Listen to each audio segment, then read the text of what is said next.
ഓണസദ്യ കഴിക്കുന്നത് ഇത്രയും വലിയ തെറ്റാണോ? നിങ്ങൾ എന്ത് പറയുന്നു? നോക്കാം നമുക്കൊന്ന്. തിരുവോണമൊക്കെ ഇപ്പൊ നമുക്കുള്ളതാണല്ലോ. നമ്മളിങ്ങ് എടുക്കുക എന്ന് പറയില്ല. അതാ തിരുവോണം നമ്മളിങ്ങ് എടുക്കുക. ഹിന്ദുക്കൾക്കും മറ്റുള്ളവർക്കൊന്നും ആഘോഷിക്കാനുള്ള സ്ഥലം റോഡിലില്ല, ഒക്കെ നമ്മൾ കൈയടക്കിയിരിക്കുകയാണ്. താത്തമാർക്ക് ഇപ്പൊ അമ്പംകുന്ന് പള്ളിയും മണ്ണാർക്കാട് പള്ളി, നാട്ടുകല്ല് പള്ളിയൊന്നുമല്ല, പാലാപ്പള്ളി, തിരുപ്പള്ളിയാണ് താത്തമാരുടെ പ്രധാനപ്പെട്ട സ്ഥലം. ആഘോഷം മാവേലിയായിട്ട് ഇനി പള്ളിയിലെ ഖത്തീബ് മാത്രമേ പോകാനുള്ളൂ. ബാക്കിയുള്ളവരൊക്കെ ഒരുങ്ങി കുടവേറിൽ പടമൊക്കെ വരച്ച്, പുലിയിലെ പടമൊക്കെ വരച്ച്. ഘോഷയാത്രക്കിടയിൽ ഒരാൾ അസ്സലാമു അലൈക്കും എന്ന് പറഞ്ഞപ്പോൾ വലൈക്കും അസ്സലാം, അസുഖത്തിനെ അളിയാ, ഞാൻ ഇന്നിപ്പോ ഈ രൂപത്തിലാണ്. ഇദ്ദേഹത്തെ നിങ്ങൾക്ക് എല്ലാവർക്കും അറിയായിരിക്കും, നമ്മുടെ നൗഷാദ് ബാക്കവി ഉസ്താദാണ്. അപ്പം തുടക്കത്തിൽ തന്നെ ഞാൻ അതൊന്ന് വെച്ചതാണ്. കാര്യം എന്ന് പറഞ്ഞാൽ വർത്തമാന കാലത്തിൽ ഇപ്പൊ കേരളത്തിലെ ഒരു സംഭവത്തെ ഉസ്താദ് തമാശ രൂപേണ അവതരിപ്പിച്ചിട്ടുണ്ട്. അതെന്തായാലും അവിടെ ആയിക്കട്ടെ. അപ്പൊ ഈ ഓണസദ്യ കഴിക്കുന്നതുമായിട്ട് ബന്ധപ്പെട്ട് ഒരുപാട് ചർച്ചകൾ ഇപ്പം സോഷ്യൽ മീഡിയ നടക്കുന്നുണ്ട്. ഞാൻ കഴിഞ്ഞ ദിവസം നമ്മുടെ ഓണം ആഘോഷിക്കാവോ എന്ന് ചോദിച്ചുകൊണ്ട് ഒരു വീഡിയോ ചെയ്തപ്പോൾ ഉണ്ടായിരുന്നു. ആ വീഡിയോ അത്യാവശ്യം റെസ്പോൺസ് കിട്ടി. അതിൽ ഒരുപാട് കമന്റുകൾ വരാൻ ഇടയായി. അത് ഞാൻ കണ്ട്. അപ്പോൾ ആ വീഡിയോ ഞാൻ ഇതിൻ്റെ അവസാനം കൊടുത്തേക്കാം. നിങ്ങൾ ആ വീഡിയോയും കൂടെ ഒന്ന് കണ്ടു നോക്കണം. എന്നിട്ട് നിങ്ങളുടെ അഭിപ്രായം ഇവിടെ പറയണം. പക്ഷെ അതിനകത്ത് വന്ന കമൻറ്റുകൾ വെച്ച് നോക്കുമ്പം ഒരുപാട് പേർക്ക് ഒരുപാട് തെറ്റിദ്ധാരണകൾ ഉള്ളതായിട്ട് എനിക്ക് തോന്നി. അപ്പം ഒന്നാമത്തെ കാര്യം ഞാൻ പറഞ്ഞപ്പോൾ ഉണ്ട്, ഇതിനെക്കുറിച്ച് വ്യക്തമായി പഠിച്ചാലാണ് ഒരു മതത്തിൻ്റെ ആചാരങ്ങൾ, അവരുടെ വിശ്വാസത്തെക്കുറിച്ചൊക്കെ പഠിക്കാൻ പറ്റത്തുള്ളൂ. ഏതൊരു മതമാകുമ്പോഴും അതിനകത്ത് അതിൻ്റേതായ കാഴ്ചപ്പാടുകളുണ്ട്, അവരുടേതായ വിശ്വാസങ്ങളുണ്ട്. അപ്പോൾ അതൊക്കെ കാത്തു സൂക്ഷിക്കാം. അത് വിശ്വാസികൾക്ക് മാത്രമാണ് കേട്ടോ. എല്ലാവരും ഇപ്പം അങ്ങനെ അങ്ങ് കാത്തു സൂക്ഷിക്കണമെന്നൊന്നും നമ്മൾ വാശി പിടിക്കുന്നില്ല. താല്പര്യമുള്ളവർക്ക്, വിശ്വാസികളായവർക്ക് അത് കാത്തു സൂക്ഷിക്കാം. ഈ ഓണസദ്യയായിട്ട് ബന്ധപ്പെട്ട് അപ്പം ഞാൻ പറയുന്നതിനെക്കാട്ടും നല്ലത് 2-3 ഉസ്താക്കന്മാർ പറയുന്ന വാക്കുകളുണ്ട്. അത് ഞാൻ ആദ്യം വെക്കാം. ആദ്യം ഞാൻ നിങ്ങളെ കേൾപ്പിക്കാൻ പോകുന്നത് ഈ സംഭവമായിട്ട് ബന്ധപ്പെട്ട് നമ്മുടെ സിംസാറുൽ ഹക്കൂദവി ഒരു കാര്യം പറഞ്ഞപ്പോൾ ഉണ്ട്. അപ്പം അത് നമുക്കൊന്ന് കേൾക്കാം, അതിനുശേഷം നമുക്ക് സംസാരിക്കാം. കോളേജിലെ ക്രിസ്മസിനും ഓണാഘോഷത്തിനും പങ്കെടുക്കുന്നതിനെ പറ്റിയിട്ട്. കോളേജില് ക്രിസ്മസ് ആഘോഷം, ഓണൊക്കെ ഉണ്ടാകുമ്പോൾ നമ്മൾ എങ്ങനെ അതിനെ പാർട്ടിസിപ്പേറ്റ് ചെയ്യാൻ പറ്റുമോ ഇല്ലയോ അല്ലെ? നല്ലൊരു ചോദ്യമാണ്. ശരിക്കും ഒരു പ്രശ്നം വരുന്നൊരു വിഷയമാണത്. കാരണം നമ്മൾ എന്തെങ്കിലും ഫംഗ്ഷൻ വെച്ചാൽ റമദാനിലൊക്കെ ഇഫ്താർ പാർട്ടിക്ക് അവർ വരുന്നുണ്ട്, പെരുന്നാൾക്ക് അവർ നമ്മൾ സ്വീറ്റ്സ് ഒക്കെ തരുന്നുണ്ട്. നമ്മൾ അവരോട് അങ്ങോട്ട് ആവണ്ടേ എന്നൊരു ചോദ്യം, വളരെ നല്ല ചോദ്യമാണ്. ഇവിടെ വിഷയം നമുക്കത് സെലിബ്രേറ്റ് ചെയ്യാൻ പറ്റില്ല എന്നാണ്. നമുക്ക് ഓണവും ക്രിസ്മസും മറ്റു മതങ്ങളുടെ ഫെസ്റ്റിവിറ്റീസ് നമുക്ക് സെലിബ്രേറ്റ് ചെയ്യാൻ പാടുള്ളതല്ല. അത് ഡിപ്ലോമാറ്റിക് ആയിട്ട് ചെയ്യണം എന്നാണ്. ഇത് കേൾക്കുമ്പോൾ നിങ്ങൾക്ക് ഒരു പക്ഷേ തോന്നുമ്പോൾ അയ്യോ ഇത് എന്തൊരു മതമാണ് ഇത്, ഇങ്ങനെയൊക്കെ ഇത്ര കടും കട്ടിയാണോ എന്നൊക്കെ ചോദിക്കും. ഞാൻ ഈ പറഞ്ഞില്ല, ഇതെന്ന് പറഞ്ഞാൽ ഓരോ മതത്തിനും അവരുടേതായ വിശ്വാസങ്ങളുണ്ട്, ആചാരങ്ങളുണ്ട്. അപ്പം നമ്മൾ എല്ലാവരും അതനുസരിച്ചാണ് ജീവിക്കുന്നതെന്ന് ചോദിച്ചാൽ അങ്ങനെയൊന്നും എല്ലാവരും അതനുസരിച്ചല്ല ജീവിക്കുന്നത്. എന്നാൽ വിശ്വാസിയായിട്ട് ജീവിക്കാൻ താല്പര്യപ്പെടുന്നവർക്ക് വേണ്ടി മാത്രം ഈ കാര്യങ്ങൾ പറയുന്നു എന്നുള്ളതേ ഉള്ളൂ. ഇഷ്ടമുള്ളവർക്ക് സ്വീകരിക്കാം, ഇഷ്ടമല്ലാത്തവർക്ക് അത് സ്വീകരിക്കാതിരിക്കാം. ഇന്നലെ ഒരു വീഡിയോ ഞാൻ കണ്ട്, അതായത് ഉസ്താദ് ഇങ്ങനെ മറ്റേ ഈ അടുത്ത് ഞാൻ ലാസ്റ്റ് വെച്ചേക്കാം ഉസ്താദിൻ്റെ വീഡിയോ, ഇങ്ങനെ ഓണാഘോഷത്തിൽ പങ്കെടുക്കല് എന്നൊക്കെ പറഞ്ഞപ്പോൾ ഉണ്ടായിരുന്നല്ലോ. അതിനെതിരെ ഒരു സ്കൂളിൽ കുറച്ച് മുസ്ലിം യുവതികളെല്ലാം കൂടി ചേർന്നുകൊണ്ട് ഭയങ്കരമായ രീതിയിൽ ഡാൻസും കാര്യങ്ങളൊക്കെ ചെയ്ത് അത് ന്യൂസ് 18 പോയിട്ട് എന്തെടുത്ത് കവർ ചെയ്യുകയും അത് എയർ വിടുകയും ചെയ്തു. എന്നിട്ട് അവർ പറയുന്നുണ്ട് മതസൗഹാർദ്ദത്തെ തകർക്കാൻ ആര് നോക്കിയാലും പറ്റത്തില്ല എന്നൊക്കെ പറഞ്ഞു. എൻ്റെ പൊന്നു സഹോദര, ഇതൊക്കെ കപടം മതസൗഹാർദ്ദം എന്ന് വേണമെങ്കിൽ പറയാം. ഇത് മതസൗഹാർദ്ദമാണോ?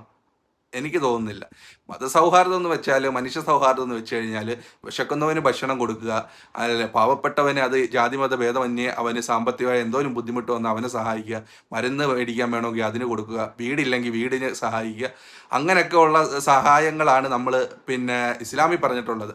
അല്ലാതെ ഈ പറയുന്നത് പോലെ DJ പാട്ട് ഇടുമ്പോൾ കൂടെ തുള്ളുന്നതാണ് മതസൗഹാർദ്ദം എന്ന് ഒക്കെ നിങ്ങൾ ശഠിക്കുന്നെങ്കിൽ ഒന്നും പറയാനില്ല. അതാണ് നിങ്ങളുടെ ശരിയെങ്കിൽ നിങ്ങൾ അങ്ങനെ തന്നെ ചെയ്തു, അതിനകത്ത് നമുക്കൊന്നും പറയാനില്ല. പിന്നെ അങ്ങനെ ഉസ്താദിനെ വിളിച്ചുകൊണ്ട് ഡാൻസ് ചെയ്ത കുട്ടികളോട് നിങ്ങളോടും ഒന്നും പറയാനില്ല. കാര്യം എന്ന് പറഞ്ഞാൽ നിങ്ങളുടെ വീട്ടുകാർ നിങ്ങൾക്ക് അതിന് അനുവാദം തരുന്നുണ്ടെങ്കിൽ നിങ്ങൾ ചെയ്തു. പിന്നെ അതൊക്കെ ചെയ്തിട്ട് ഞങ്ങൾ ഇസ്ലാം മത വിശ്വാസിയാണ് എന്ന് പറഞ്ഞാൽ എനിക്ക് തോന്നുന്നില്ല അത് ഉൾക്കൊള്ളാൻ സാധിക്കും, അങ്ങനെ ആകുമെന്നുള്ളത്. നിങ്ങൾക്ക് വാക്കുകൊണ്ട് പറയാം, പക്ഷെ ആവത്തില്ല.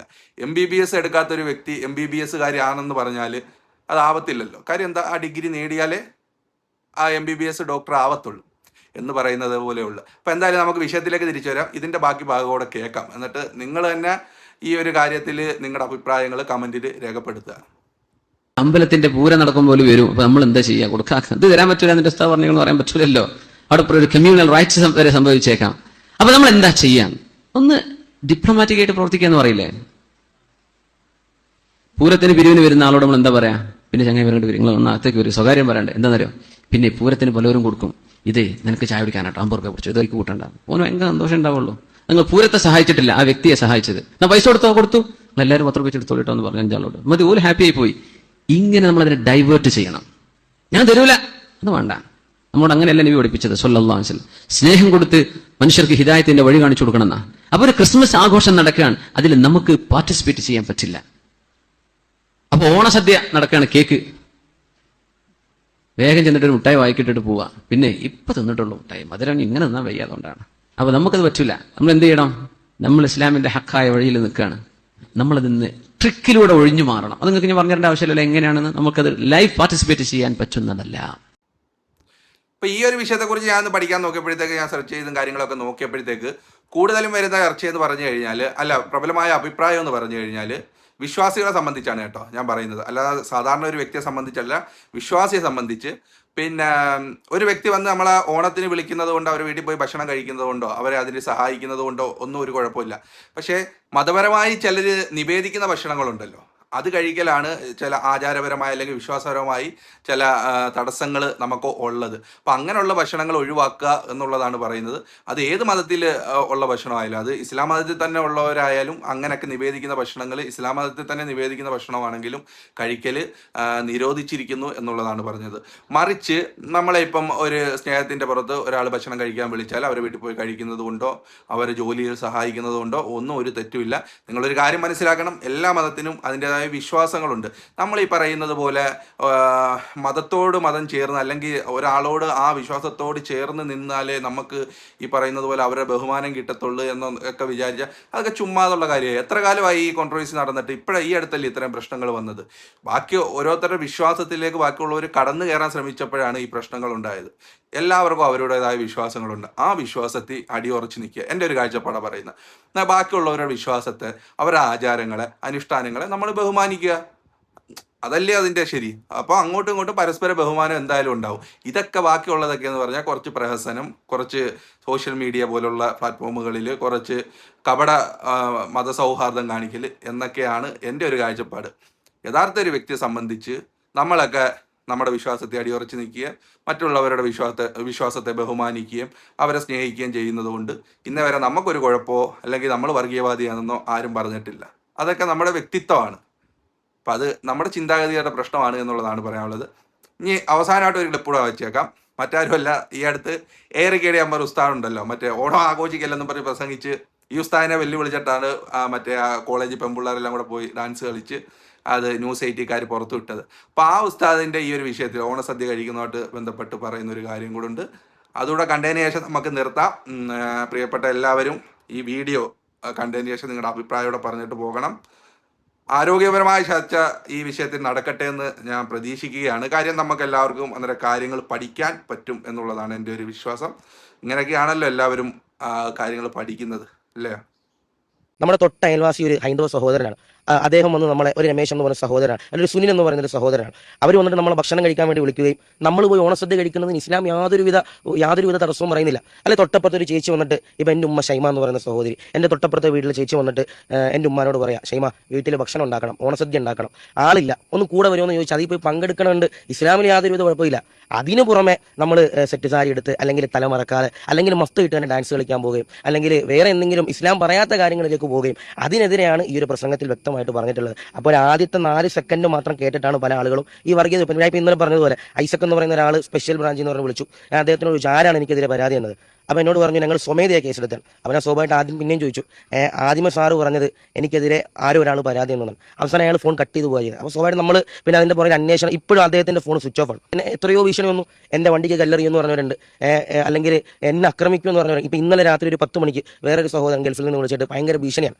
ഇവരൊന്നും ഈ 3 സെക്കൻഡിൻ്റെ അപ്പുറത്തേക്ക് ഈ പ്രസംഗം അവർ നോക്കണില്ല. അല്ലെങ്കിൽ യൂട്യൂബിൽ അതിനെപ്പറ്റി ഒന്ന് നോക്കിക്കഴിഞ്ഞാൽ ബാക്കി പ്രസംഗം അറിയാൻ കഴിയും. ഇതൊന്നും നോക്കാതെ ആദ്യത്തെ ഒരു 3 സെക്കൻഡ്, ആ ഒരു 3 സെക്കൻഡിൽ പറയുന്നത് ഇത് തന്നെയാണ്, ഞാൻ വ്യക്തമായിട്ട് ഓണം ആഘോഷിക്കാൻ പാടില്ല എന്ന് ഞാൻ പറയുന്നുണ്ട്. പക്ഷേ അതിൻ്റെ അപ്പുറത്തേക്ക് സ്വാഭാവികമായിട്ട് ഇപ്പം ചില ഓൺലൈൻ മീഡിയകളൊക്കെ നമ്മളിപ്പോൾ സ്വാഭാവികമായിട്ട് നമുക്ക് കാണാൻ കഴിയും. ഏതെങ്കിലും ഒരു ഫേമസ് ആയിട്ടുള്ള ഒരാൾ എന്തെങ്കിലും പറഞ്ഞു കഴിഞ്ഞാൽ അതിനെ വളച്ചൊടിച്ചിട്ട് തംബ്നെയിൽ ക്രിയേറ്റ് ചെയ്തിട്ട് ഇന്നത്തെ കാലഘട്ടത്തിൽ അത് മറിച്ച് വിൽക്കുന്ന ഒരു കാലഘട്ടമാണ്. ആ ഒരു കാലഘട്ടത്തിലാണ് ഞാൻ ഈ പ്രസംഗം പറഞ്ഞിരിക്കുന്നത് എന്നെനിക്ക് 100% ഉറപ്പുണ്ട്. നമ്മൾ സ്വാഭാവികമായിട്ടും ആദ്യം തന്നെ നമ്മൾ പറയുന്നത് ഇസ്ലാം വിശ്വാസികളോടാണ്. ആദ്യം നമ്മൾ പറയുന്നുണ്ട് എന്ത് വിഷയം പറഞ്ഞാൽ ഇസ്ലാം വിശ്വാസികളോടാണ്. കാരണം ഇസ്ലാമിൻ്റെ ഒരു കൺസെപ്റ്റാണ് നമ്മൾ പറയുന്നത്. കാരണം ഞാനൊരു മതപ്രഭാഷകനാണ്, ഞാനൊരു മതപണ്ഡിതനാണ്, ഞാനൊരു പള്ളിയിൽ ജോലി ചെയ്യുന്ന ഒരാളാണ്. അപ്പോൾ സ്വാഭാവികമായിട്ട് ഞാൻ പറയുന്നത് ഇസ്ലാം മത വിശ്വാസികളോടാണ്. അവർക്കും പിന്നെ സ്വാഭാവികമായിട്ടും എനിക്കെതിരെ വന്ന് തെറി പറയുന്നതിൽ ഏകദേശം ഒരു 90% ആളുകളും ഹൈന്ദവ സഹോദരങ്ങളല്ല, ക്രൈസ്തവ സഹോദരങ്ങളല്ല, മുസ്ലിം സഹോദരങ്ങളാണ്. പക്ഷേ എനിക്കിപ്പോഴും അന്നും ഇന്നും ഒന്നും പറയാനുള്ളത്, ഈ മുസ്ലിം സഹോദരങ്ങൾ എന്ന് പറയുന്ന ആൾ ഇസ്ലാമിൻ്റെ ആ ഒരു കൺസെപ്റ്റ് മനസ്സിലാക്കണില്ല. ഈ ഉസ്താദ് എന്തായാലും ആ പ്രസംഗം പറഞ്ഞ് സൈബർ ബുള്ളിങ് ഏറ്റ്, അത് മാത്രമല്ല വ്യക്തിപരമായ പുള്ളിക്ക് ദാണ്ട ഇപ്പം പറഞ്ഞു കേട്ടില്ല, ഒരുപാട് ഭീഷണി വരെ വരുന്നുണ്ട് എന്നുള്ളതാണ്. എൻ്റെ പൊന്നു സഹോദരങ്ങളെ ഭീഷണിപ്പെടുത്തുന്നവരെ എനിക്ക് പറയാനുള്ളത്, അദ്ദേഹം പറഞ്ഞത് വിശ്വാസികളോടാണ്, അതല്ലാത്തവരോട് അത് പറയേണ്ട കാര്യമില്ലല്ലോ. ഇസ്ലാം മതത്തിൽപ്പെട്ട വിശ്വാസികളായി ഉള്ളവരോട് മാത്രമാണ് പറഞ്ഞത്. അത് സ്വീകരിക്കുന്നവർക്ക് സ്വീകരിക്കാൻ, തള്ളിക്കറിയുന്നവർക്ക് തള്ളിക്കളയാം. അതിൻ്റെ പേരിൽ അദ്ദേഹത്തെ വ്യക്തിപരമായി പോയി ആക്ഷേപിക്കാനോ അല്ലെങ്കിൽ ആക്രമിക്കുമെന്ന് പറയാനോ കല്ലെറിയാനോ ഒക്കെ പോകുന്നത് ഒന്നും പറയാനില്ല. അതൊക്കെ വെറും വിഷമകരമായ അവസ്ഥയെന്നേ പറയാനുള്ളൂ. മതം പഠിച്ചവരത് പറയണ്ടേ, വിശ്വാസികൾക്ക് അത് പറഞ്ഞു കൊടുക്കണ്ടേ. അപ്പം അത് ഇഷ്ടപ്പെടുന്നവർ കാണും, ഇഷ്ടപ്പെടാത്തവർ കാണും, നിങ്ങൾ കേൾക്കണ്ട, അത്രയേ ഉള്ളൂ. അവിടെ തീർന്നില്ല പ്രശ്നം. അപ്പം എന്തായിരുന്നാലും ഈ ഒരു വിഷയം ചർച്ച ചെയ്താൽ എന്തായാലും ഈ കാലത്തൊന്നും ഇത് തീരത്തില്ല. ഇതിങ്ങനെ പോകും. അടുത്ത ഓണം വരുമ്പം വീണ്ടും ചർച്ച വരും. ഇതിലും ഒരു പക്ഷേ കൂടുതലായിരിക്കും ചർച്ചകൾ. അപ്പോൾ എന്തായിരുന്നാലും എൻ്റെ ഒരു കാഴ്ചപ്പാടും കുറച്ച് കാര്യങ്ങളൊക്കെയാണ് ഞാൻ ഈ വീഡിയോ പറഞ്ഞത്. ഇനിയിപ്പോൾ നിങ്ങളാണ് നിങ്ങളുടെ അഭിപ്രായം പറയേണ്ടത്. അതെന്തായാലും ഒന്ന് രേഖപ്പെടുത്തിയിട്ട് പോവുക. അതിനോടൊപ്പം നമ്മുടെ ചാനൽ ഒന്ന് സബ്സ്ക്രൈബ് ചെയ്യുക, ലൈക്കും ഷെയറും കമൻറ്റും ഒക്കെ തരിക. ഞാൻ നേരത്തെ പറഞ്ഞ ആ ഒരു വീഡിയോയും കൂടെ ഞാൻ ലാസ്റ്റ് കൊടുത്തേക്കാം. നിങ്ങൾ അതുകൂടെ കണ്ടിട്ട് അഭിപ്രായം പറയുക. അപ്പോൾ വീണ്ടും കാണാം. അതുവരെയും ബൈ. Thank you.